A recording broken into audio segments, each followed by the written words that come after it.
আর বউ আমার বাড়ি থেকে বাইর করে দিছে। আমার তো সামনে কোনো জায়গা নাই, ভিক্ষা করতেছি। আমি নাকি তোর ভাইয়ের কাছে বুঝা হয়ে গেছি, তোর ভাইয়ের শ্বশুর শাশুড়ি তারা বেড়াতে আইছে। আমি থাকলে নাকি আগে থাকার জায়গার সমস্যা হয়ে যায়, লেগে আমার কইলো বাড়ি থেকে চলে যেতে। সবই বুঝলাম তোমার কথা, বাসায় গেল না কেন? তুমি তোমার বাসা চেনো?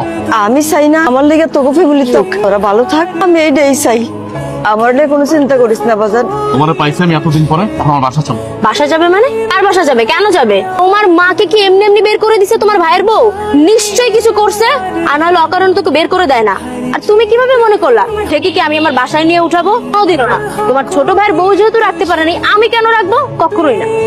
আমার মা আমার বাসা যাবে, তোমার সমস্যা কি? আমি তো বুঝলাম না। আমার সমস্যা আছে। তোমার মায়ের গেটআপ দেখো, অবস্থা দেখো। আমাদের বাসায় আমার বাবা থাকে, আমার বাবার সামনে যদি তোমার মাকে নেই তো আমি কি বলবো? এইভাবে ফকিন্নি ভিক্ষুক অবস্থায় নিয়ে আসছি, তখন এক্সপ্লেইন করবে আমার বাবার সামনে যে তোমার ছোট ভাই আর ছোট ভাইয়ের বউ তোমার মাকে ঘর ধাক্কা দিয়ে বের করে দিছে, আর তুমি নিয়ে আশ্রয় দিছো। কিভাবে শ্বশুরের সামনে কথা বলবা? আমার বাবা যতদিন আমার বাসায় আছে, তোমার মা কেন? তোমার কোনো আত্মীয় স্বজন আমি নিবো না। তুমি আমার মাকে ভিক্ষুক বলবো না তো কি বলবো? ম্যাম সাহেব বলবো। সে আমার মা, সে আমাকে গর্বে ধারণ করছে। তুমি যদি আরেকটা কথা বলো হরিনাম মা, চলো তুমি আমার বাসা চলো। আমি দোয়া করি তোরা ভালো থাক, আমার জন্য অশান্তি দরকার নাই। ভালো থাক বাবা। মা, তোমার এত বড় সাহস, তুমি রাস্তাঘাটে আমার গায়ে হাত তুলছো, তাও আবার তোমার ওই গরিব ফকিন্নি মার জন্য। দেখো মুখে লাগাম দাও, আমি বলতেছি মুখে লাগাম দাও। তুমি আমার মাকে আশেপাশে কথা বলছো, এই জন্য আমি তোমার গায়ে হাত দিচ্ছি। যা সত্যি আমি তাই বলছি। তোমার মা তো একটা অলক্ষী। তোমার মা যদি এতই ভালো হতো তাহলে তোমার ছোট ভাইয়ের কাছে টিকতে পারলো না কেন? সেটাও তো তার ছেলে। তোমার ছোট ভাইয়ের বউ কেন তোমার মাকে রাস্তায় বের করে দিল? হ্যাঁ, নিশ্চয়ই কোন আকাম কুকাম করছে, আর না হলে চুরি করছে হয়তো বা, এই জন্যই ঘাড় ধাক্কা দিয়ে বের করে দিছে।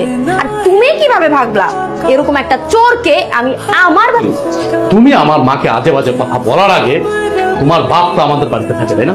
আমার কাছে থাকে, শ্বশুর বাড়ি থাকে। তোমার বাপ তো একটা নির্লজ্জ বেহায়া। এক কাজ করি, তোমার বাবাকে এই বাড়ি থেকে বের করো। তুমি কি বলছো সব? আমার বাবাকে বের করে দিবা মানে? কেন চুপ না? এখন লেগে গেছে নিজের বেলায় 16 আনার, পরের বেলায় 1 আনা না। শোনো, তুমি ভেবেছিও না আমি তোমাকে তখনো বলছি, এখনো বলি, এটা কিন্তু আমার কথা না। এই রাস্তাঘাটে যে মহিলাটা ভিক্ষা করতেছে, এটা কিন্তু আমার মা। আমি তার কারণে কিন্তু পৃথিবীতে আসছি। তুমি এত বড় বড় কথা বলতেছো।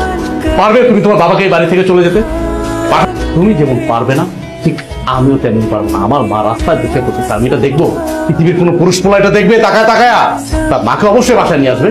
তোমার মা তোমাকে জন্ম দিলেও আমার বাবা কিন্তু তোমার মায়ের থেকেও বড় দায়িত্ব পালন করেছে। হ্যাঁ, ওই ছোটবেলা থেকে সন্তানকে বড় করা এটা হয় না, কিন্তু তোমাকে কিন্তু আমার বাবা চাকরি দিয়েছিল, যার কারণে তুমি এখন পর্যন্ত এই শহরে টিকে আছো।